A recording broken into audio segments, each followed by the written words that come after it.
From blockbusters to big collaborations to unexpected movie appearances, here's how the Kentucky MC made it to the A-list. Who is Jack Harlow?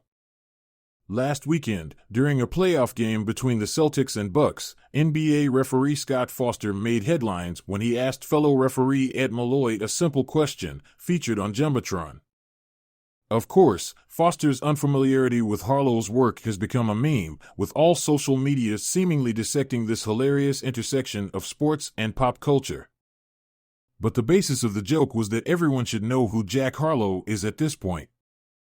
It's a combination of hits, cosigns, cross-genre success, and non-musical opportunities that have combined the Kentucky rapper to achieve commercial success that most artists can barely imagine, and his superstar status because its status is no longer up for debate. This bodes particularly well for Harlow on the eve of the release of her new album Come Home the Kids Miss You, which is released on Friday, May 6th. The star-studded project already includes one number one hit, First Class and could release several more before the end of the year. His Harlow's path to the top in recent years has been unexpected, but with determination and drive he has worked his way towards mainstream his music's A-list. He's a superstar now, he explains how it happened in 10 steps. Before Harlow was famous, he was a teenager from Louisville who made low-budget music videos in his car with friends, rapping about skipping high school classes and ordering his favorite burritos at Qdoba. He usually played with his cool friends and his persona. Otaku. If you listen to Harlow's earliest projects, they date back to the mid-2010s, 5 years before she became known to the mainstream. His talent as a rapper is clear, but it took a few projects for him to evolve. His character on the mic was convincing, if not entirely consistent. He understood the melody, but the hook wasn't pretty.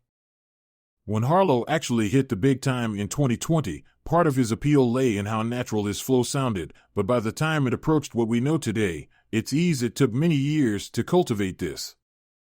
Number 2. He started singing a killer song. It's one of the few beats I've ever liked, and I heard it and thought, I need it now, Harlow says in a summary of Genius Hits, What's Poppin'? Talked about. Fresh off the success of DaBaby's Suge, Jetson made and Pooh Beats unearthed an instantly memorable beat, featuring an elegant piano loop push-pull and torso-rattling percussion.